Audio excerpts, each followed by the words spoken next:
नमस्कार, संस्कृति टॉक्स में आपका स्वागत है। आज हमारे साथ जो अतिथि हैं उन्हें किसी परिचय की आवश्यकता नहीं है। अगर मैं सिर्फ उनकी किताब का नाम ले लूं तो आप में से अधिकांश लोग समझ जाएंगे कि वो कौन है। जाने माने अधिवक्ता, मंत्रमुग्ध कर देने वाले वक्ता और दो बहुत ही चर्चित किताबों के लेखक। जी हाँ, आज हमारे साथ इस कार्यक्रम में शामिल हैं जे साई दीपक जी, जिनके वक्तव्य और लेखन दोनों में इतना आकर्षण है कि महज 37 साल की उम्र में वो एक नेशनल आइकन बन चुके हैं। साई दीपक जी, हमारे साथ इस कार्यक्रम में जुड़ने के लिए बहुत धन्यवाद। नमस्ते, थैंक यू सो मच। आपके वक्तव्य और किताब के माध्यम से अधिकांश लोग आपको जानते हैं, पर आज अपने दर्शकों के लिए हम काले कोट और उस बेस्टसेलर किताबों के पीछे वाले साई दीपक जी से लोगों का परिचय कराना चाहते हैं। तो हमारा पहला प्रश्न है, आप मूलतः कहाँ से हैं? आपकी शिक्षा दीक्षा कहाँ से हुई है? आप अपने बारे में दर्शकों को बताएं। तो मैं भाग्यनगर से हूँ और भाग्यनगर जो शहर है उसको लोग हैदराबाद के नाम से जानते हैं। भाग्यनगर ऐसा एक शहर है जहाँ पे आपको कन्नड़ के लोग मिल जाएंगे, मलयालीज मिल जाएंगे, तमिलियंस मिल जाएंगे, बहुत सारे महाराष्ट्रियंस मिल जाएंगे। तो मैं भाग्यनगर का तमिलियन हूँ। तो हम वहाँ पे 4 पुश्तों से रह रहे हैं। निज़ाम के टाइम से है एंड हम हमारे साथ जितना भी हो चुका है जब भारत का इंडिपेंडेंस हुआ था और हैदराबाद प्रिंसली स्टेट जो है वो भारत गणराज्य के साथ जुड़ रहा था, तब हिंदू पॉपुलेशन के साथ कैसे अत्याचार हुए थे ये सब हमारी फैमिली से देखा है। तो हम ऐसे एक बैकग्राउंड से आते हैं। हम basically we are from a low middle class family, so it's not even मध्य स्तर, it's even below that. And in our families हमको ये बताया जाता था कि अगर आपको जीवन में ऊपर उठना है तो शिक्षा के अलावा आपके पास और कोई चारा नहीं, बिकॉज आपके पास कोई पुस्तकें ज़्यादा ऐसा कुछ होता नहीं था जी। You focus only on education. तो that's basically our history. Hyderabad में मैंने अपनी स्कूलिंग की। इंटरेस्टिंगली क्योंकि मैं हैदराबाद का तमिलियन हूँ, मेरी तेलुगु मेरे तमिल से बेहतर जी इन टर्म्स ऑफ स्क्रिप्ट को समझना, पढ़ना। मैं तमिल को तो पढ़ नहीं सकता, घर पे तो हम लोग तमिल बात करते हैं जी, बट मैं तेलुगु के स्क्रिप्ट और उसके लिटरेचर से बेहतर वाकिफ हूँ जी। तो 16 साल तक मैं वहाँ पे मैंने अपनी स्कूलिंग की। फिर मैंने इंजीनियरिंग की अन्ना यूनिवर्सिटी से जी। जब मैंने अन्ना यूनिवर्सिटी में किया था तब वो सिर्फ एक सिंगल यूनिवर्सिटी या एक सिंगल इंस्टीट्यूशन नहीं रहा था। 2002 में ये एक सिंगल विंडो यूनिवर्सिटी बन चुका था जिसके अंदर करीब 200 से 250 एफिलिएटेड कॉलेजेस आ चुके थे जी। तो मैं इसके कोयम्बतूर के ब्रांच से हूँ। तो मैंने 4 साल इंजीनियरिंग की, मैकेनिकल इंजीनियरिंग। जब मैं इंजीनियरिंग के तीसरे साल में था तब मुझे लगता है 2000 आई थिंक सेकंड और थर्ड ईयर के बीच में वाजपेयी जी का जो कैंपेन था 2004 का जी, वो दुर्भाग्यवश फ्लॉप हो गया था जी। इंडिया शायद जी।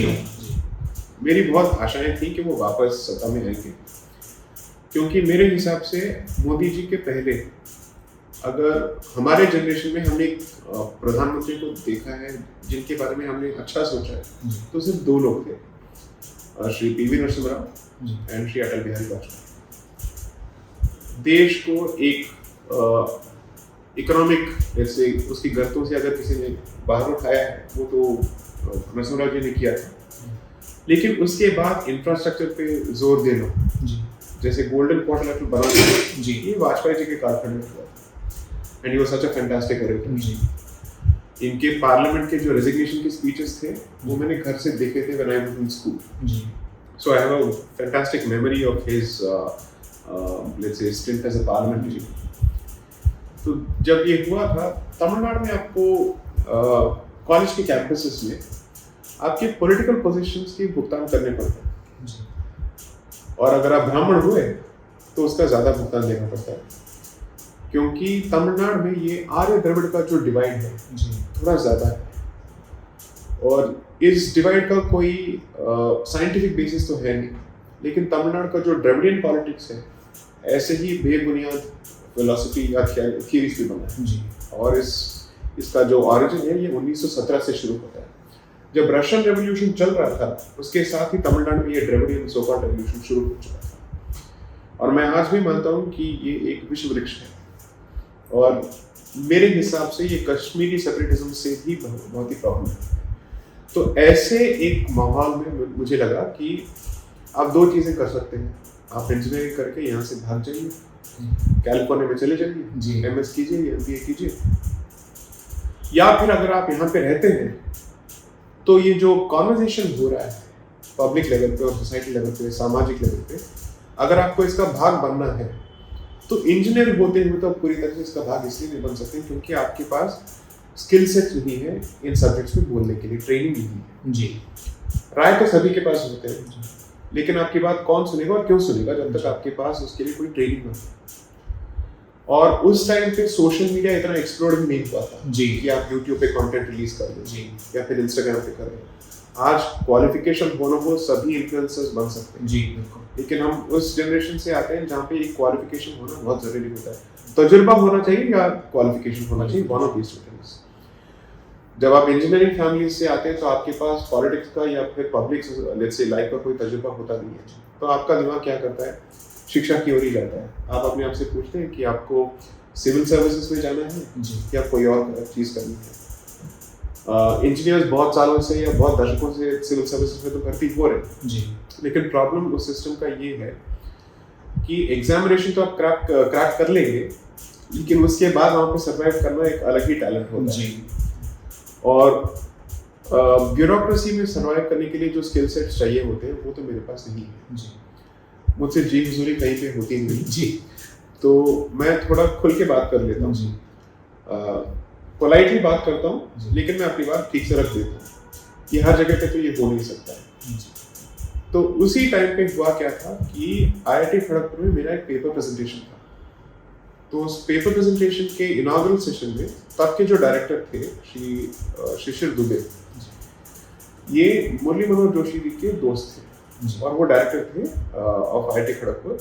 मुझे लगता है ये इलाहाबाद के ही, सॉरी प्रयाग के, ओके। तो उन्होंने कहा था कि 2006 से वो एक प्रोग्राम शुरू करने वाले हैं जो सिर्फ इंजीनियर्स, डॉक्टर्स और MBAs जिनका साइंस बैकग्राउंड है उनके लिए ये होगा, which will be an LLB program with specialization in बौद्धिक संपदा, इंटेलेक्चुअल प्रॉपर्टी। तो ऐसा प्रोग्राम जो है भारत में इसके पहले कभी रिलीज ही नहीं हुआ था और IIT में कभी आया नहीं था। सोचिए कि IIT जो सिर्फ प्रौद्योगिकी के लिए जाना जाता है, इंजीनियरिंग के लिए जाना जाता है, वहाँ पे आप लॉ प्रोग्राम शुरू करें। तो 2006 से उस टाइम पे कांग्रेस सरकार ने ये शुरू कर दिया था कि IITs में उन्होंने ह्यूमैनिटीज को इंट्रोड्यूस करना शुरू कर दिया था। उनका मकसद कुछ और था, क्योंकि इंजीनियर्स जितने भी होते हैं स्पेशली IIT के, ये राष्ट्रवादी होते हैं। तो उस राष्ट्रवादी सोच को किसी भी तरह डाइल्यूट करने का इनका एक प्लान था, जिसकी वजह से उन्होंने पहले IITs में MPhil हुआ करता था, ये MA हुआ करता था, या PhD भी हुआ करता था, लेकिन आपके पास अंडरग्रेड प्रोग्राम्स नहीं होते थे ह्यूमैनिटीज के साथ। ये उन्होंने इंट्रोड्यूस किया था। मेरे लॉ स्कूल का जो लॉ प्रोग्राम था वो इसी का एक था, इसी प्लान का एक था। अब दुर्भाग्यवश उनके ये हो गया कि मैं उल्टा पासा पड़ गया क्योंकि और भी राष्ट्रवादी हो गया। एंड 2006 में ये प्रोग्राम शुरू हुआ था। हमारे फैमिलीज में हमने इंजीनियरिंग और मैकेनिकल इंजीनियरिंग के अलावा कुछ सीखा नहीं है, जाना है। तो ऐसे एक फैमिली में जाके आप अगर उनको बताना चाहते हैं कि आप काला कोट पहनना चाहते हैं, वकील बनना चाहते हैं, तो बहुत सारा रेजिस्टेंस होता है। नेगेटिव तरीके से नहीं, उनको ये डर लगता है कि वकालत ऐसा एक पेशा है जहाँ पे एस्टैब्लिश्ड फैमिलीज होते हैं, 3-4 पुश्तों से कोई जज होता है या फिर वकील होता है, उनके लिए दफ्तर होता है, सब कुछ होता है। तो पापा ने मुझसे ये पूछा, इंजीनियरिंग करके तुम मैकेनिकल के बाद एरोनॉटिकल करना चाहते थे, तो क्या तुम फाइल लेके घूमोगे किसी सीनियर के साथ? तो ये कैसे कर सकते हो, चपरासी बनोगे तुम? तो हैदराबाद और कोटा में ऐसे, ये भारत के ऐसे 2 सेंटर्स हैं जहाँ पे स्टार्टिंग करियर चॉइस होता है IIT जी, उसके नीचे सब नीचे है और ऐसे जगह में आप कह रहे हैं कि आपको वकील बनना है इंजीनियरिंग करने के बाद, अगर यही करना होता तो 12वीं के बाद कर लेते, आप क्यों कर रहे जी? पूरा यू टर्न है। तो लंबी चर्चाएं हुई, राउंड टेबल कॉन्फ्रेंसेस घर में बहुत हुए, डाइनिंग टेबल पे समझाना पड़ा कि, और बाहर के जितने भी रिश्तेदार थे उन्होंने इनको कन्विंस करने की कोशिश की। तब जाके उनको लगा, क्योंकि मेरे एक चाचा जी हैं US में, उन्होंने कहा था देखिए यूएस में इंजीनियरिंग और लॉ का जो कॉम्बिनेशन है ये तगड़ा कॉम्बिनेशन है। जी। This is the way of the future. करने दीजिए, अच्छा कॉम्बिनेशन है, कुछ गलत नहीं है। और आईआईटी में कर रहे हैं, कहीं और से थोड़ी कर रहे हैं। अच्छा हुआ कि ये प्रोग्राम आईआईटी में इंट्रोड्यूस हुआ। अगर मैंने कहा कि मुझे हैदराबाद यूनिवर्सिटी या मद्रास यूनिवर्सिटी में करना होता तो बिल्कुल ना कर देते हैं। तो उनको इनफैक्ट ये डाउट हुआ कि कहीं मैं ड्रग्स नहीं कर रहा हूँ। मुझे बोलना पड़ा, मैंने जिंदगी में कभी इसको छुआ नहीं, मैं छूंगा जी, तो ऐसा कुछ नहीं है। तो that's how the entire transition happened जी। बट जब मैंने लॉ स्कूल में कदम रखा तो ऐसा लगा कि आत्मा शरीर के अंदर घुस चुका है। So I love the profession and ऐसा एक दिन नहीं जाता है जब मैं देवताओं से प्रार्थना नहीं करता हूँ, उनको थैंक यू नहीं कहता हूँ कि आपने सही टाइम पे मुझसे ये ट्रांजिशन करा दिया जी। तो दैट्स द स्टोरी जी।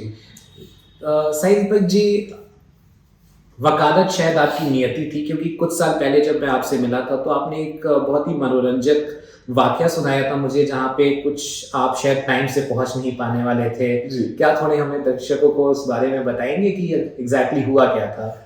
पता है आपको, अपने इस लॉ एंट्रेंस के बारे में आपने बताया था। तो आईआईटी के अंदर ये लॉ प्रोग्राम जो है, इस लॉ स्कूल का नाम है Rajiv Gandhi school of intellectual property law. तो जिनके नाम से ये रखा गया था, 21 मई उनके जीवन काल का बहुत ही इंपॉर्टेंट दिन था जी। तो 21 मई को इस लॉ स्कूल का एंट्रेंस हो रहा था जी।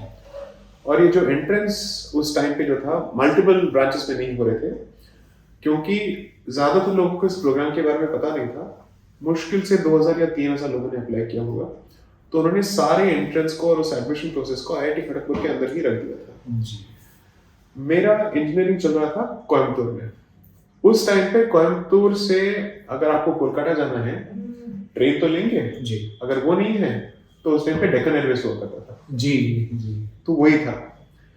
एंड डेक्कन का भी सीधा कनेक्टिविटी ऑब्वियसली नहीं, क्योंकि खड़गपुर में कोई एयरपोर्ट तो है नहीं जी। तो आप पहले जाएंगे कोलकाता, फिर वहां से जाएंगे खड़गपुर, जो कोलकाता से 120 किलोमीटर की दूरी पे है जी। आज अगर आप उस दूरी को कवर करना चाहेंगे तो 2.5 घंटे में हो जाएगा, 2.5-3 घंटे में। उस टाइम पे रोड इतना खराब था कि 4.5 या 5 घंटे लगता था जी। ओके, तो ये सब इसलिए इतना सोचना पड़ा क्योंकि मेरे फाइनल सेमेस्टर के एग्जाम्स उसी के साथ कोइंसाइड होते थे। 22 मई से लेके 30 मई 2006 तक मेरे फाइनल सेमेस्टर इंजीनियरिंग के एग्जाम्स हैं जी। 21 मई को मेरा एंट्रेंस है आईआईटी खड़गपुर में। तो मुझे एंट्रेंस खत्म करके टाइम पे वापस आना है कोयम्बतूर जी। ठीक है। यूजुअली फाइनल सेमेस्टर के जो एग्जाम्स होते हैं या फिर हमारे जो सेमेस्टर के एग्जाम्स होते हैं वो सुबह 9 बजे शुरू हो जाते हैं या फिर 10 बजे शुरू हो जाते हैं जी।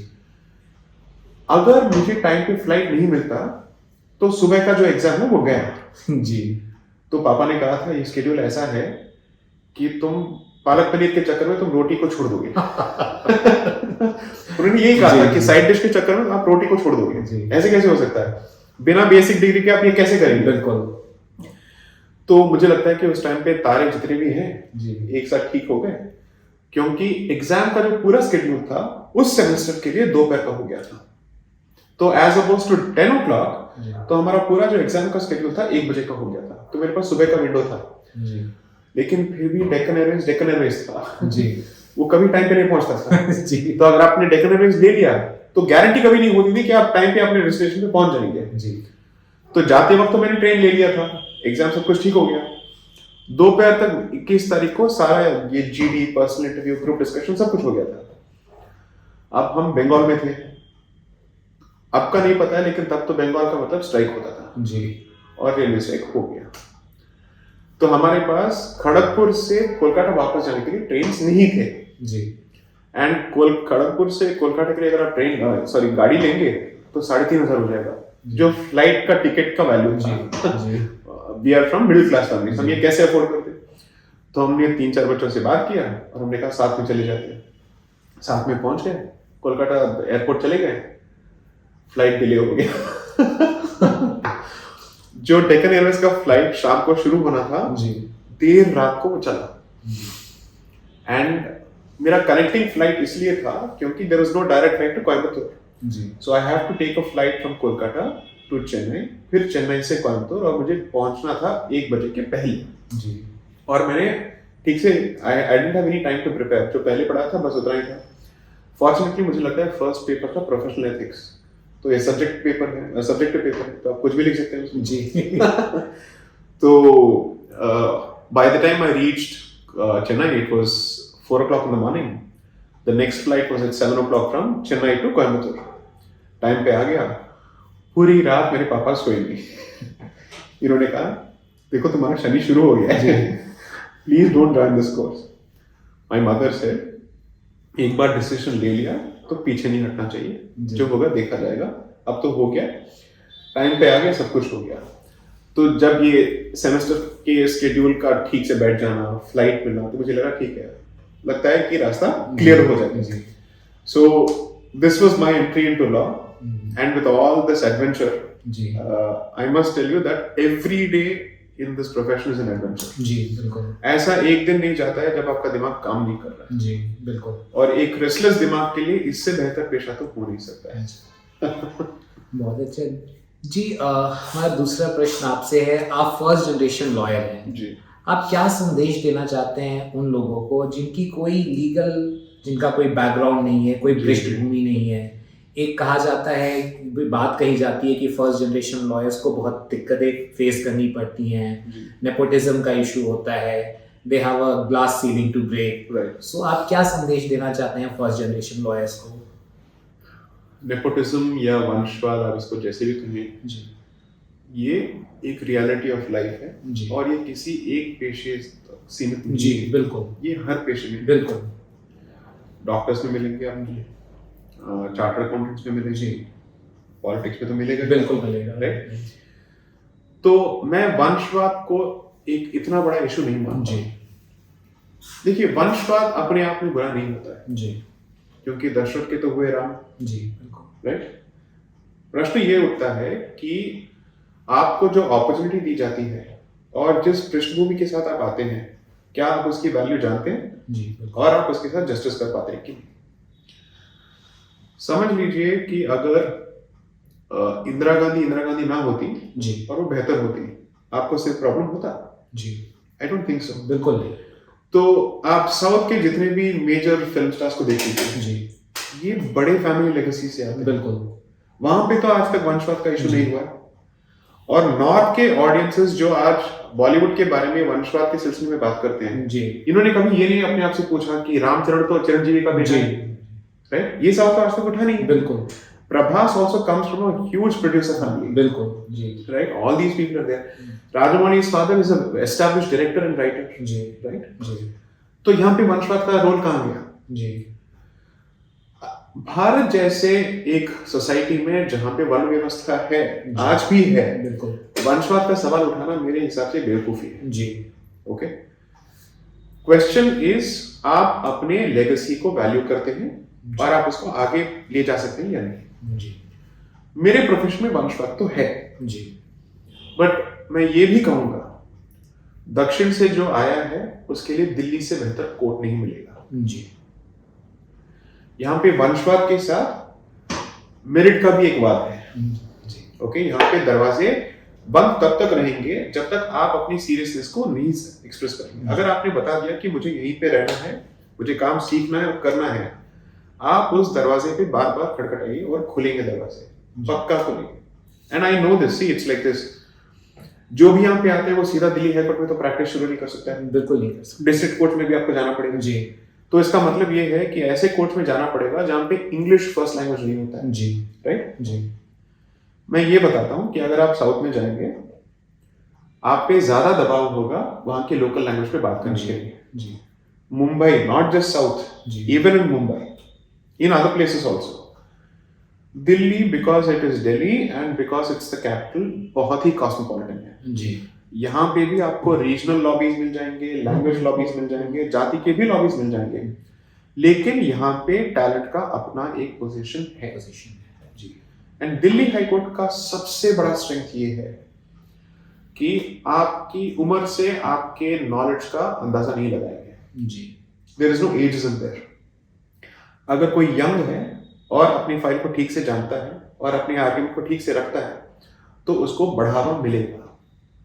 And it's almost universally true. मैं यहाँ पे दिल्ली हाई कोर्ट में, सुप्रीम कोर्ट में मेरा अभी 14 साल प्रैक्टिस हो चुका है। जी, और इस दौरान मैंने बहुत सारे जजेस को आते हुए देखा है, जाते हुए देखा है, लेकिन जो ट्रेडिशन है दिल्ली हाई कोर्ट का वो अभी तक चेंज नहीं हुआ है। जी। तो मेरे एक दोस्त हैं जो अभी यूके में बैरिस्टर बन चुके हैं। जी। ये भारत के एक सबसे बड़े नेशनल लॉ स्कूल से 15 या 16 गोल्ड मेडल के साथ बाहर आए थे और उन्होंने मद्रास हाईकोर्ट में प्रैक्टिस शुरू किया। 3 साल 4 साल गया और बहुत ही हताश हो गए और उन्होंने मुझसे एक बार पूछा कि दिल्ली में तुम अपने मन में कैसे आर्ग्यू कर लेते हो, यहाँ पे तो बहुत मुश्किल है। तो मैंने कहा ये मेरा कोई स्पेशलिटी नहीं है, I may be good at what I do, but और भी लोग हैं उनको भी यहाँ पे मौका मिलता है। वो इतना निराश हो गया था चेन्नई से छोड़ के वो यूके चला गया और वहाँ पे बैरिस्टर भी बन गया और वहाँ पे प्रैक्टिस कर रहा है। अब हमारे कोर्ट्स में तो ये टैलेंट लॉस कैसे बढ़ा देखिए। जब जजेस आके लॉ स्कूल्स में बोलते हैं अपने भाषण में कि आप लिटिगेशन रन कीजिए, भारत में आप लिटिगेट कीजिए, कॉर्पोरेट लॉ मत कीजिए, आप कोर्ट्स में आके अपने टैलेंट को पेश कीजिए। कैसे करेंगे जब बच्चे अगर यहाँ से भाग जाते हैं, यूके में बैरिस्टर भी बन सकते हैं लेकिन यहाँ पे आर्ग्यू नहीं कर सकते। वंशवाद से ज्यादा ageism is an issue. Okay, मैं ये नहीं कहता कि आपको पहले दिन ही आर्ग्यू करने का आपको मौका दिया जाना चाहिए, क्योंकि किसी और का तकदीर आपके हाथ में है। आपको बहुत ही केयरफुल होना चाहिए इस पेशे में और मेडिसिन में, बहुत ही केयरफुल होना चाहिए। यहाँ पे लिबर्टी और रेपुटेशन का सवाल है, वहाँ पे जिंदगी का सवाल है। You have to be very careful. So मैं ये नहीं कहता कि पहले दिन से मिलना चाहिए, लेकिन कभी तो आपको मौका आना चाहिए। तो यहाँ पे मैंने देखा है कि अगर समझ लीजिए कि आपके सीनियर थोड़े लेट हो जाते हैं क्योंकि वो किसी और कोर्ट में है, दिल्ली हाई कोर्ट के जजेस कहते हैं बच्चा आप शुरू करें और अगर आप वहाँ पे थोड़ा हिचकिचा रहे तो वो आपकी मदद करेंगे। यहाँ देखो, इस पॉइंट को बोलो। एंड अगर कोई जूनियर गलती कर देता है तो ऐसे कुछ कोर्ट्स हैं जहाँ पे जूनियर के खिलाफ कुछ लिख दिया जाता है, उसका जो आत्मविश्वास है उसको पूरी तरह से तोड़ के भाग दीजिए। यहाँ पे ऐसा नहीं होता है। जितना हो सके आप उसके साथ नरमी से पेश आइए। इसका दूसरा साइड ये है कि अगर आप सीनियर हैं और आप अपनी तैयारी ठीक से नहीं करते हैं तब तो आपको डांस पड़ेगी। तो दोनों तरफ यहाँ होता है। So I would say that at least 60% of the credit, जिसका जो श्रेय है, मेरे पोजीशन का जो श्रेय है, बहुत सारे लोग दिल्ली को आके उसको कोस के जाते हैं। I love Delhi in several ways. Safety के इश्यूज कुछ हो सकते हैं, बट मैंने ऐसे भी शहर देखे बाकी जगहों पे जहाँ पे इतना भी सेफ्टी नहीं है। But other than that this is truly a city of opportunities, जहाँ पे आप भारत के किसी भी कोने से हो, अगर आपको आपका काम आता है आप अपना यहाँ पे एक जगह बना सकते हैं। यहाँ पे आपको साउथ इंडियन पॉपुलेशन या लेट्स से दक्षिण का पॉपुलेशन बहुत मिलेगा, नॉर्थ ईस्ट के भी लोग मिलेंगे। कभी कभार होता क्या है कि कोर्ट के बाहर हो सकता है कि मैंने कुछ इंसिडेंट फेस किया हो, लेकिन कोर्ट के अंदर कभी नहीं हुआ। ओके, एंड क्योंकि दिल्ली जो है it is been a city of refugees and immigrants, तो कभी इसमें अपना एक आइडेंटिटी नहीं बना है। क्योंकि कोई ये नहीं कहना चाहता है कि ये मेरा होम टाउन। सभी लोग वीकेंड में कहीं और भाग जाते हैं, ऐसा कुछ हो जाता है। जब ये होता है तो इस सिटी के ओनरशिप को कौन ले रहा है? बाकी सिटीज की ओनरशिप तो कोई ना कोई ले रहा है, तो इस सिटी की ओनरशिप कौन ले रहा है? जब तक हम दिल्ली को सिर्फ एक अपॉर्चुनिटी की जगह मानेंगे ना, तब तक ये स्थिति बनी रहेगी। आप इसको अपना घर मानिए तो आप अपने घर के साथ जो ट्रीटमेंट करेंगे वो ट्रीटमेंट ही अलग होता है। So I would say that's one. Two, इस पेशे में पेशेंस की बहुत जरूरत होती है। ये एक ऐसा ट्रेडमिल है जो पहले बहुत ही स्लो चलता है, लेकिन आपको पता नहीं चलेगा कि इसने स्पीड कब पकड़ ली। आपको पता नहीं चलेगा कि आप प्रोफेशन में यहाँ से यहाँ हैं, कोई और आके आपको बता के जाएगा, सर आपने तो अच्छा किया, आप तो अच्छा कर रहे हैं। सो हाफ द टाइम आपके पोजीशन का जो आंकलन है आपसे ज्यादा दूसरे करेंगे। तो इसलिए कान और आंखें हमेशा खुली होनी चाहिए। एंड लिटिगेशन के बारे में ही मैं बात कर सकता हूँ, क्योंकि उसके बाहर का मेरा कोई एक्सपीरियंस नहीं है। राम जेठमलानी साहब ने अपने एक बहुत अच्छे इंटरव्यू में कहा था that litigation is all about industry industry industry, which means hard work. इसका परिश्रम का कोई यहाँ पे सब्स्टिट्यूट नहीं है। आपका टैलेंट लेवल चाहे 50% का हो, लेकिन आपका परिश्रम 100% अगर हो जाता है तो आप उसको कॉम्पेंसेट कर सकते हैं। It's a very different profession जी एंड यहाँ पे पब्लिक को लगता है कि काले कोट जो है चोर होते हैं, जी। सेटिंग कर लेते हैं। ये मैंने यहाँ पे बहुत अच्छे लोगों को देखा है, जी ऐसे लोगों को देखा है जिनको कोई जरूरत नहीं थी मेरी मदद करने की। Nobody needed to support me, but ये आते हैं, अपॉर्चुनिटीज देके जाते हैं कि तुम ये क्लाइंट रखो या फिर तुम ये हायर करो। जब मैं इंडिपेंडेंट गया था 7 साल के प्रैक्टिस के बाद, जब मैंने एक लॉ फर्म को छोड़ा था, तो बहुत सारे लोगों ने आके मुझे काम दिया था, उनको जरूरत ही नहीं थी। तो इस प्रोफेशन में मैंने बहुत सारे अच्छे लोगों को देखा है, बट बॉटम लाइन ये है कि अगर आप अपनी नीयत को ठीक रखते हैं जी इस प्रोफेशन में, वो आपका ढाल भी होता है और आपकी तलवार भी होता है। Your reputation is your sword as well as your shield. And अगर आप इसको मां सरस्वती मानते हैं जी और साष्टांग नमस्कार करेंगे तो वो अपने हाथ खोलेगी। बहुत अच्छी बात कही आपने।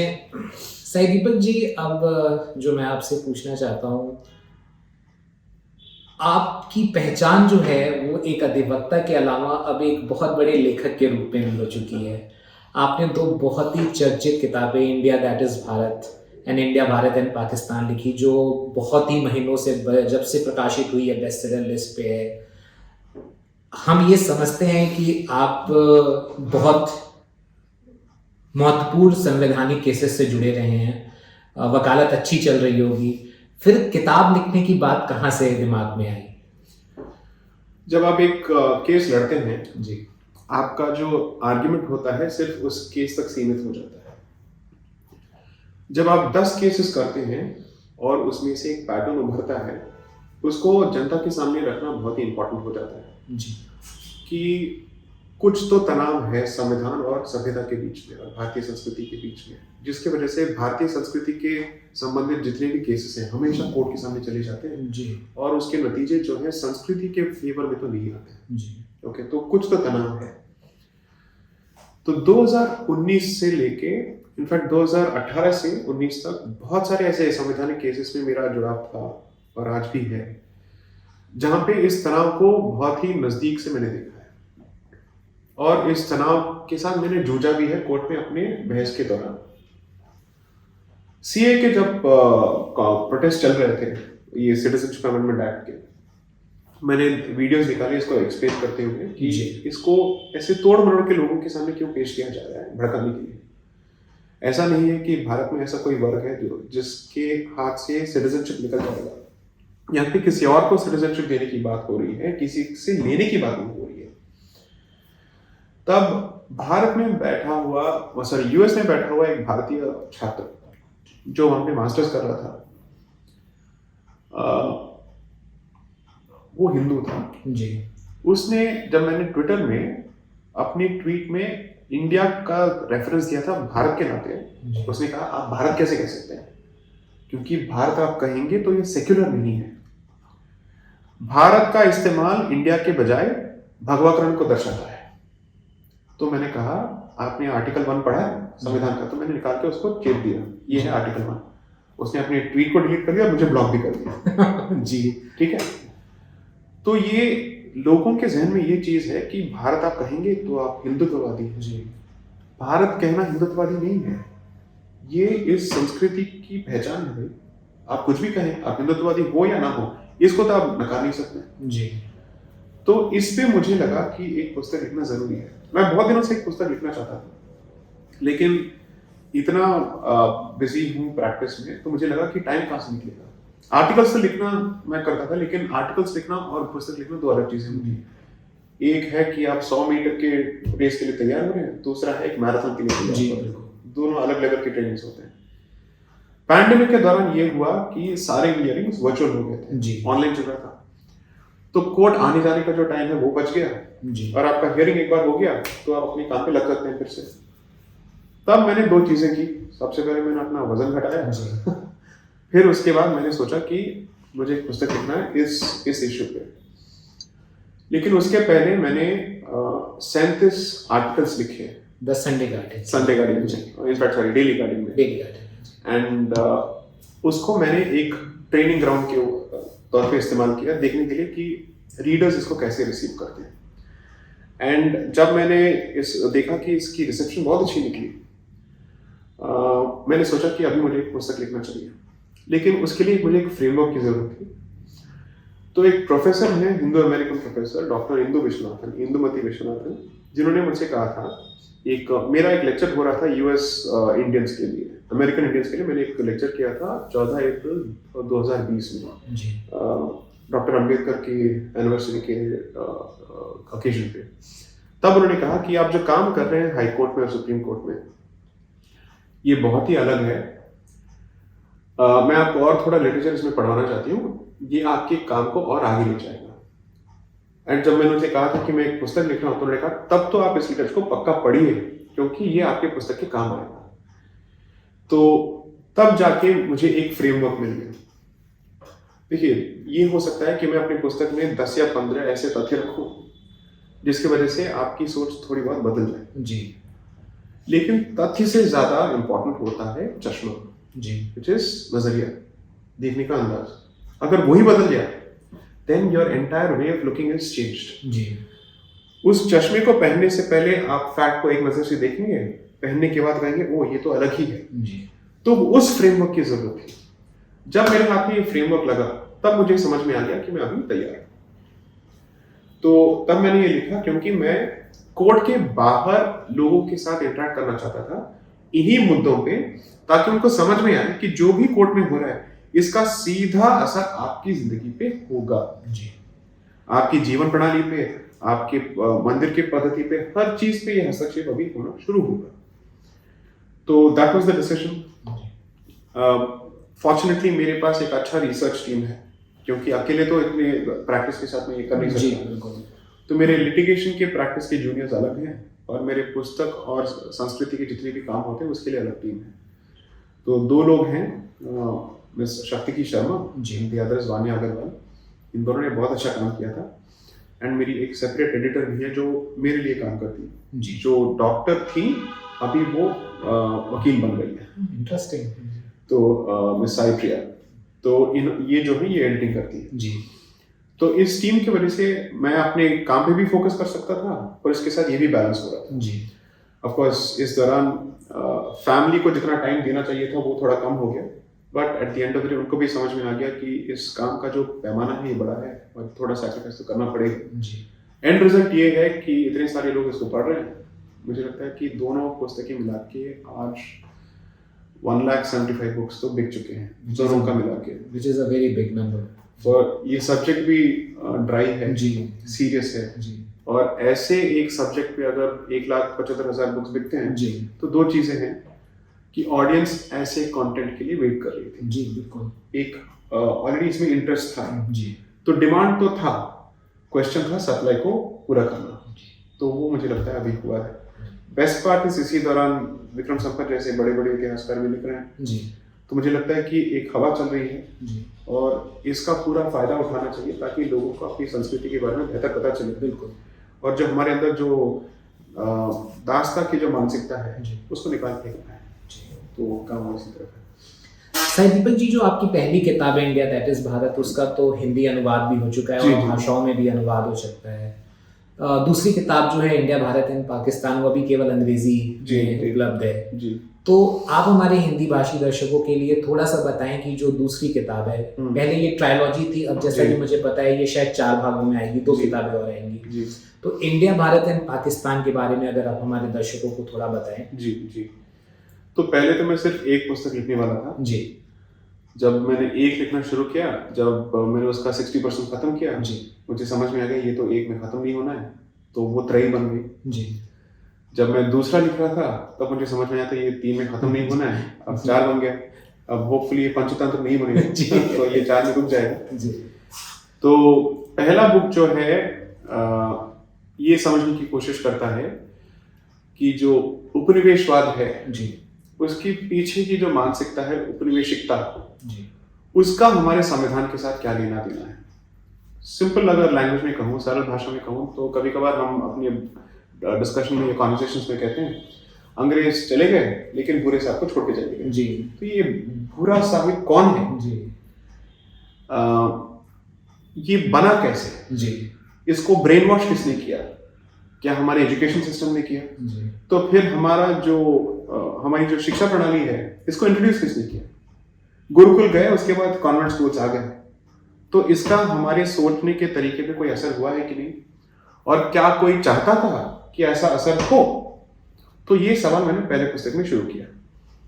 दूसरे बुक में मैंने क्या किया है कि औरंगजेब के मरने के बाद मुगल एम्पायर पूरी तरह से तहस नहस हो चुका था और वो बहुत सारे सूबों में और निजाम में बढ़ चुका था। लेकिन उसी टाइम पे एक मुस्लिम रिवाइवल मूवमेंट शुरू हुआ था। उसका भारत के विभाजन से क्या लेना देना है? तो खिलाफत पीरियड तक का ये जो कालखंड है उसको मैं कवर कर रहा हूँ दूसरे पुस्तक में। तो 1924 तक। जी। तीसरा पुस्तक जो है वो अगले साल ही आएगा, क्योंकि उस पर और लंबा काम चलेगा।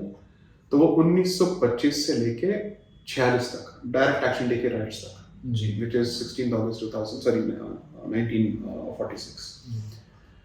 इसलिए क्योंकि इसी कालखंड में आप अम्बेडकर मूवमेंट को देखेंगे। जी। आज जिसको हम खालिस्तानी मूवमेंट कहते हैं, तो सिंह सभा का मूवमेंट तब शुरू हुआ था। जी। द्रविड़ मूवमेंट, कम्युनिस्ट मूवमेंट, संगठन मूवमेंट, इतने सारे मूवमेंट्स एक ही साथ चल रहे हैं। जी। तो ये अपने एक दूसरे के साथ कैसे जूझ रहे हैं और इन सबके सोच का संविधान पे क्या असर पड़ा। जी। तो ये खत्म होगा तीसरे बुक में। चौथे बुक में मैं सिर्फ ये देखूंगा कि कॉन्स्टिट्यूशन में जब ये बातें हो रही थी और हम अपने लिए एक संविधान बना रहे थे, हमने क्या सोच के इसको बनाया। तो आज ही मैं NIT ट्रिची के बच्चों के साथ बात कर रहा था, तो वहां पे मैंने एक एग्जांपल दिया था। समझ लीजिए कि कोई आके मुझे एक थप्पड़ मार के जाता है और अचानक से मार के जाता है, मुझे समझ में नहीं आया कि हो क्या है। दूसरी बार वही आदमी फिर से मार के जा रहा है या फिर कोई और मार के जा रहा है, तब मैं सोचूंगा ये मेरे साथ क्यों हुआ है, इसके पीछे कुछ तो कारण हो। जी। तीसरी बार जब कोई मारने आता है, मार खाने के बाद मुझे पलटवार करना चाहिए या फिर मुझे मार खाना ही नहीं चाहिए। जी। लेकिन तीसरी बार भी अगर मैंने मार खाया तो प्रॉब्लम हो जाएगी। बिल्कुल। तो उल्लू मैं हूं। राइट। तो सवाल मैंने अपने आप से ये किया कि भारत के साथ इतने सारे इन्वेजन्स हुए, फिर कॉलोनाइजेशन हुआ, तो 2 बड़े थप्पड़ तो लग गए आपके चेहरे पे। ठीक है जी। और इतनी सारी भूमि आपने खोई और इतने सारे लोग खोए। क्या इस समझ के साथ आपने संविधान को बनाना शुरू किया कि अब हम अपना बचाव करेंगे, या फिर आपने दूसरा काल आगे किया? जी। ठीक है। तो इसको समझना जरूरी है कि क्या संविधान इस संस्कृति, सभ्यता और इस समाज को बचाता है जी, या फिर उसको और थोड़ा वीक कर देता है। ओके। तो ये जो तनाव जो मैं कह रहा था संस्कृति और संविधान के बीच में, इसको मैं और एक्सप्लोर करूंगा चौथे बुक में। तो मैं पूछूंगा कि इस राष्ट्र की पहचान क्या है, जाति को हमने कैसे ट्रीट किया है, ह्यूमन राइट्स को कैसे ट्रीट किया है, सिटीजनशिप को कैसे ट्रीट किया है, इमिग्रेशन के इश्यूज को कैसे ट्रीट किया है। हमने क्या डिस्कशन किया था कि जो हिंदू और सिख भाई जो है पाकिस्तान और बांग्लादेश में रह गए, या फिर पाकिस्तान और ईस्ट पाकिस्तान में रह गए, तो इनके प्रति हमारी जो रिस्पॉन्सिबिलिटी है वो क्या होगी, इस पे क्या डिस्कशन हुआ था। अगर ये अलग देश बन गए और हम हिंदू राष्ट्र नहीं है, तो हमारी क्या रिस्पॉन्सिबिलिटी है। अगर कोई रिस्पॉन्सिबिलिटी नहीं है लेकिन उसके बावजूद आपने डिस्कशन किया, तो कुछ तो आपने सोच के किया होगा कि हमारी कोई सांस्कृतिक दायित्व है और सिविलाइजेशनल ऑब्लिगेशंस हैं जो संविधान से ऊपर उठ के होता है और संविधान से भी बड़ा होता है। क्योंकि भारत, अखंड भारत से विभाजित भारत अगर बना है तो उसके कुछ तो कॉन्सिक्वेंसेस हैं। बिल्कुल। तो ये सवाल है। और जो 2 कौमी नजरिया है जिसके वजह से विभाजन हुआ था, क्या आज वो मेजॉरिटी माइनॉरिटी डिबेट्स के तौर पे रीशेप हो चुका है? तो क्या वही कॉन्वर्सेशंस आज भी हो रहे हैं लेकिन अलग नाम के अंदर हो रहे हैं, उनकी रूपरेखा अलग है? करेक्ट। सर, आज हम देख रहे हैं कि बहुत से ऐसे युवा इतिहासकार हैं, लेखक हैं, जो इतिहास को एक तरीके से रिविजिट कर रहे हैं। हमारे इतिहास के बहुत सारे ऐसे महानायक थे जिनके बारे में उतना नहीं लिखा गया जितना लिखना जाना चाहिए था, उतने शोध नहीं हुए। They didn't get their dues. So ये जो नई, जिसको मैं मुहिम कह सकता हूँ, ये जो नई मुहिम है, एक नई ऊर्जा के साथ जो एक ये शोध हो रहा है इतिहास के ऊपर, उसके पीछे एनर्जी क्या है, ऊर्जा क्या है, वजह क्या है, आप अगर हमें बता सकते हैं। देखिए, मुझे लगता है कि 15-20 सालों से लोगों को समझ में इतना तो आ गया कि जो इतिहास आपको स्कूल के पुस्तकों द्वारा पढ़ाया जा रहा है वो रियलिटी से मैच नहीं कर रहा है। जी। आपको भाईचारे की बात बताई जा रही है वहाँ पे, लेकिन जो ज़मीनी स्तर पे जो रियलिटीज़ हैं वो तो कुछ अलग ही लेवल के हैं। जी तो सबको पता तो था जी कि श्री नेहरू के उनके कालखंड में हिस्ट्री को पॉलिटिक्स आगे करने का एक जरिया माना गया था। जी लोगों के सामने तथ्य तो नहीं रखे गए थे। जी एक तथ्य को तोड़ मरोड़ के पेश करना वो अलग चीज होता है, लेकिन अगर आपने एक तथ्य को इन्वेंट ही कर दिया, जी ओके, आपने उसका इजाद ही कर दिया, जी तो वो तो अलग ही लेवल का फ्रॉड होता है। जी बिल्कुल Okay? बिल्कुल और एक संस्कृति के साथ और एक समाज के साथ करना नहीं चाहिए, स्पेशली ऐसे एक संस्कृति के साथ जो पीड़ित है, जी जिसके साथ विभाजन हुआ है, जी जो पार्टीशन का एक हॉरर देख चुका है, जी जिसमें इतने सारे लोग मारे गए और वो भी मजहब के नाम पे मारे गए। जी सो इट इज इम्पॉर्टेंट कि हमें सच्चाई पता होनी चाहिए। तो ये एक आक्रोश तो था, जी लेकिन सोशल मीडिया के एक्सप्लोजन के पहले आपके पास न्यूज़पेपर के अलावा और कोई जरिया नहीं था, और न्यूज़पेपर्स भी ऐसी एक विचारधारा के हाथ में आज भी हैं जी जहाँ पे अगर आप वामपंथी नहीं हैं तो आपका तो कोई स्थान नहीं है। जी ये मैं जानता हूँ। जी इस पोजीशन में पहुंचने के बावजूद मैं जानता हूँ कि यहाँ पे अगर आपका कोई स्थान नहीं है या आपकी कोई पहचान नहीं है, कोई आम आदमी अपने आप को वहाँ पे ठीक से अपने लिए जगह नहीं बना पाएगा जी जब तक आप उस क्लब का भाग नहीं बन जाते हैं। जी और आप ये नहीं कहते हैं कसम खा के लेट्स से कम्युनिस्ट मैनिफेस्टो पे जी कि हम जो कुछ भी कहेंगे झूठ कहेंगे झूठ के सिवा तब तक आपको अंदर ही लिया जाएगा। जी राइट। तो ऐसे एक माहौल में लोग एक अपॉर्चुनिटी, एक अवकाश की तलाश में थे। जी 98 और 2004 के बीच में वो अवकाश नहीं आया, इसलिए क्योंकि एक टर्म में मुझे लगता है कि ऐसे चीज़ों को आप पूरी तरह से डील नहीं कर पाएंगे। जी क्योंकि सबसे पहले चीज़ आपका होता है कि विकास क्या करेंगे, लोगों के लिए पैसा कहाँ से आएगा, रोजगार कहाँ से आएगा, तो वो डील होता है। तो 2014 से लेके 19 तक भी इतिहास उतना बड़ा इशू नहीं था जी इस टाइम में, लेकिन 19 के बाद आइड से 18 से लेके एक लहर चल पड़ी, क्योंकि अभी ये क्लियर हो चुका है कि जो नॉन वामपंथी विचारधारा है जी वो भी उतनी ही वैलिड है या उससे ज्यादा वैलिड है, क्योंकि वो इस देश से जुड़ी है, इस देश की संस्कृति से जुड़ी है। जी तो विक्रम संपत, संजीव सान्याल, ऐसे बहुत सारे लोग अभी आ गए हैं जिन्होंने इस दरवाजे को खोल दिया है। जी इसके पहले भी आपके पास डॉक्टर मीनाक्षी जैन थे, सभी, जी लेकिन उनको उतना प्रोत्साहन या सपोर्ट उनके कालखंड में नहीं मिला। जी आज डॉक्टर मीनाक्षी जैन के कार्य को लोग और ज्यादा पढ़ रहे हैं। जी ओके, जो उन्होंने 30 साल या 20 साल पहले पब्लिश किया था जी। वो भी ज्यादा पढ़ा जा रहा है। उनकी प्रख्यात किताब जो हिंदू टेम्पल्स है उसको Exactly. आज लोग खरीद के पढ़ हाँ, रहे हैं। लोग खरीद रहे हैं, राइट। और उनको ये फर्क नहीं पड़ रहा है कि पब्लिशर कौन है। जी बिल्कुल नहीं फर्क Right. पड़ रहा है। और जो जितने भी वेस्टर्न पब्लिशर्स थे, ये ऐसे लोगों को बिल्कुल छूते ही नहीं थे जी जो वामपंथी नहीं थे। जी लेकिन आज वो एक के पीछे गिर रहे हैं कि जी। हमको आप हमारे लिए आप लिखिए, जी सभी के लिए कॉन्ट्रैक्ट दे रहे हैं, ये सारा सब कुछ हो रहा है। ये इसलिए हो रहा है क्योंकि आज इकोनॉमिक्स एंड पब्लिक सेंटिमेंट मर्ज हो चुका है और उनको समझ में आ चुका है कि अगर आपने इसको केटर नहीं किया, आपकी बिक्री तो यहाँ पे होनी नहीं, आपका दुकान तो यहाँ पे बंद होगा किसी भी हालत में, या at least at the very least profitable तो नहीं होगी आपकी दुकान, राइट। अब मुझे लगता है कि ऐसे बहुत सारे नए चेहरे आ रहे हैं जो प्रोफेशनली ट्रेंड हिस्टोरियंस तो नहीं है, जी। लेकिन जिनकी रुचि है जी और वो उस रुचि को क्वालिफिकेशन के साथ जोड़ना चाहते हैं। जी तो बहुत सारे इंजीनियर्स जो हैं वो ह्यूमैनिटीज में अभी ट्रांजिशन कर रहे हैं, जी जो ये दर्शाता है कि लोग आज रोजगार के ऊपर उठ के सोच रहे हैं। जी क्योंकि जिसको भी सिर्फ रोजगार के बारे में सोचना है जी वो इतिहास के बारे में नहीं सोचेगा, इंजीनियरिंग के बारे में, बिल्कुल बिल्कुल राइट। बिल्कुल तो वो तो सीधा MBA या फिर मास्टर्स के बारे में सोचेगा जी और भारत से बाहर जाने के बारे में सोचेगा। तो आज भारत से बाहर जाने की नौबत नहीं है, जी अपॉर्चुनिटीज यहाँ पे है। बिल्कुल इकोनॉमिक अपॉर्चुनिटीज के अलावा अभी यहाँ पे सांस्कृतिक अपॉर्चुनिटीज भी आ चुकी है। जी तो मुझे लगता है कि अगले 5 साल में आपको और भी नए चेहरे नजर आएंगे। जी। और उसका नजर आना इसलिए जरूरी है क्योंकि 5 साल हो गए या 6 साल हो गए, आप कितने दिन साइड दीपक करेंगे, कितने जी। दिन किसी और का नाम लेंगे, आपको नए चेहरे की जरूरत पड़ेगी ना। जी। क्योंकि मेरा ये मानना है, जितना मैंने इतिहास पढ़ा है, मैसेज सबका वही होता है।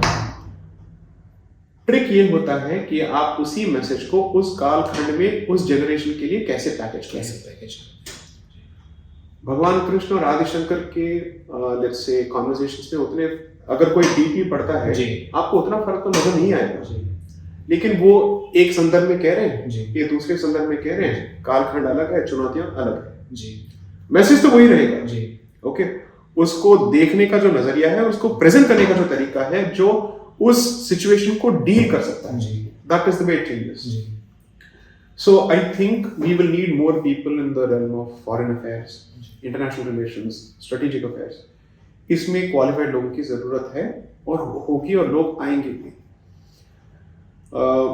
मुझे लगता है कि हाँ, पिछले साल मैंने पुणे में एक लेक्चर में ये कहा था कि Bharat is the place to be. तकलीफें होंगी, चुनौतियां होंगी, लेकिन सबसे इंटरेस्टिंग एक्साइटिंग जगह एशिया है, और एशिया में भारत है, क्योंकि यहाँ पे चाइना की तरह डिक्टेटरशिप नहीं है, यहाँ पे डेमोक्रेसी है, तो बहुत सारे लोगों को बोलने का मौका मिलेगा। जब दुनिया में इकोनॉमिक्स हिल रही है, भारत स्थिर है, तो लोगों के पास एक कंफर्ट होगा कि आपके खाने पीने में तो कोई असर नहीं होगा, आप उसके ऊपर अभी उठ के सोचिए, तो ये भी होगा। तीसरा, भारतीय पासपोर्ट का अपना भी एक रिस्पेक्ट है, उस सिटीजनशिप का अपना एक वैल्यू है। भारतीय मूल के ऐसे बहुत सारे लोग जो हैं एमएनसीज के टॉप लीडरशिप में बैठे हैं, तो ये कॉन्फिडेंस तो आ गया है कि जो गोरा हमारे बारे में कह के गया वो तो सही नहीं है। हम अभी उनके कंपनीज में बैठे हैं, उनके कंपनीज को हम चला रहे हैं। आपकी इकोनॉमी जो है हम पे निर्भर है, मार्केट भी हमारे हाथ में है, टैलेंट भी हमारे हाथ में है। तो ये जो कॉन्फिडेंस जो है इकोनॉमिक्स के फील्ड में भी आपको नजर आएगा, उसके साथ कल्चर में भी नजर आएगा। I think it's a very exciting generation to be a part of. जितने भी लोगों ने 70 और 80 के दशक में मन्नतें मांगी होंगी कि ये दिन कब आएंगे, वो दिन तो आ गए। अभी दायित्व तो हम पे है कि हम इसको कितने दिन चलाएंगे और इसको कितना आगे ले जाएंगे, और जितने भी पिछले जनरेशंस की आशा और आकांक्षा थी, इसको आप किस हद तक पूरा करेंगे, कितने कम समय में करेंगे। क्योंकि डेमोक्रेसी का सबसे बड़ा स्ट्रेंथ और वीकनेस ये भी होता है कि हर जनरेशन अपने प्रॉब्लम्स विरासत के तौर पे दूसरी जनरेशन को दे जाती है। ओके, तो ये कहते हैं कि हो जाएगा, किसी दिन हो जाएगा, ये होगा कब? तो इसमें एक इम्पेशंस की जरूरत है, नहीं इसको इस कालखंड के अंदर खत्म करना है। डेवलपिंग का इंग जाना चाहिए और डेवलप आ जाना चाहिए, सांस्कृतिक साइड में भी और इकोनॉमिक्स के साइड में भी। So I think I am very happy to be part of this generation. अब बाकी सब ऊपर वालों के हाथ में, सिर्फ एक नहीं है, बहुत सारे हैं। जी sir, to conclude this interview interaction, last में मैं आपसे, आपके प्रशंसकों का एक बहुत बड़ा वर्ग जो है वो लोग भी हैं जो सिविलाइजेशन इश्यूज में इंटरेस्ट लेते हैं। आपने लॉ से जुड़े लोगों के लिए तो संदेश दे दिया जी। अब वो लोग जो आपको सिविलाइजेशनल इश्यूज की वजह से फॉलो करते हैं, उनके लिए अगर आप कुछ शब्दों में संदेश को देना चाहें तो? कमिटमेंट जितना इम्पोर्टेंट है उतना ही या उससे ज्यादा कॉम्पिटेंस इम्पोर्टेंट है। काबिलियत अगर नहीं है तो आपका कमिटमेंट किसी काम का नहीं है। सोशल मीडिया के इस जमाने में होता क्या है कि आप इंस्टा रील्स देखते रहेंगे, टाइम निकल जाएगा, टाइम पूरी तरह से बर्बाद हो जाएगा। तो सोशल मीडिया में क्या देखना है, कितना देखना है, उससे क्या लाभ उठाना है और उससे क्या सीख लेनी है, यहाँ विवेक का इस्तेमाल होना चाहिए। बिल्कुल सर, क्योंकि टाइम जितनी जल्दी हाथ से निकलेगा समझ में नहीं आएगा कि समय कहाँ गया। ओके, तो there is a saying, I think it's called कणशश्चैव क्षणशश्चैव विद्यार्थं च साधयेत्। तो कण कण में और क्षण क्षण में विद्या और अर्थ दोनों का अर्जन करना जरूरी है। जी। सो आई वुड से जब आपके पास इंफॉर्मेशन का भंडार आपके सामने है, जी, पहले लोगों को लाइब्रेरीज में जाके इतना पढ़ना होता था, आज इंटरनेट पे सब कुछ मिल रहा है आपके पास। बिल्कुल। तो आप इसका उपयोग कैसे कर रहे हैं, क्या पढ़ने में आप इसका उपयोग कर रहे हैं, सदुपयोग हो रहा है या दुरुपयोग हो रहा है, ये आपको सोचना पड़ेगा। जी 2, ऐसा एक तो सब्जेक्ट होना चाहिए जिसमें आप बिना किसी पावर पॉइंट के या बिना किसी पुस्तक के, बिना किसी बैसाखी के आप बात कर सकें कॉन्फिडेंटली विद नॉलेज। जी जब तक ये कॉन्फिडेंस लेवल्स नहीं है तो इसका मतलब ये है कि कहीं ना कहीं आपकी प्रिपरेशन में कोई खोट है। तो आई थिंक इट्स इम्पोर्टेंट। मैं ये नहीं कह रहा कि सबको अंग्रेजी में बोलना चाहिए, आप अपनी मातृभाषा में बोलिए, सब्जेक्ट पे ज़्यादा जोर दीजिए, कंटेंट पे ज़्यादा जोर दीजिए, नॉट ऑन स्टाइल। स्टाइल अपने आप आएगा, सबका अपना एक अंदाज होता है, वो टाइम के साथ आएगा, but focus on building core strengths. जी चाहे वो इंजीनियरिंग हो या वकालत हो या कुछ भी हो, first be very good at your work. तो व्हाट दे से इन हिंदी, हाथ की सफाई, जी दैट इज वेरी इंपॉर्टेंट। जी उसको जब आप एक विचारधारा और एक कमिटमेंट के साथ जोड़ते हैं तो उसको एक दिशा मिलती है। जी व्हाट डज कॉम्पिटेंस डू, ये आपको आत्मनिर्भर बनाएगा। जी लेकिन उस आत्मनिर्भरता के साथ आप कौन से डायरेक्शन में जाते हैं उसको तय करता है आपकी विचारधारा, जी संस्कार, आपकी परवरिश। जी सो दोनों साथ साथ चलने चाहिए। जी एंड इस युग में डिस्ट्रैक्शंस बहुत है। बिल्कुल सर। इन डिस्ट्रैक्शन से बच के, आपकी एनर्जी को बचा के, आप इसको देश के लिए, समाज के लिए या फिर अपने लिए कैसे इसका इस्तेमाल करते हैं या उपयोग करते हैं, that is going to be the test. Challenge वही है। जी आज अपॉर्चुनिटी की कमी नहीं है, अपॉर्चुनिटी से ज्यादा डिस्ट्रैक्शंस है। जी तो उससे बच के अपने आप को ठीक बनाना, और let's say making it the motto of IIT Kharagpur is योगः कर्मसु कौशलम, which is yoga is dexterity in कर्म, जी which is कार्य कुशलता जो है, उसी को योग कहते हैं। जी एट द वेरी लीस्ट उसको उसी को कर्म योग कहते हैं, जी कि आप दक्षता दिखाइए अपने कार्य में। जी इसको आप, ये गीता से मुझे लगता है लिया गया है, आप इसको अपनाइए। I think it will be a fantastic journey.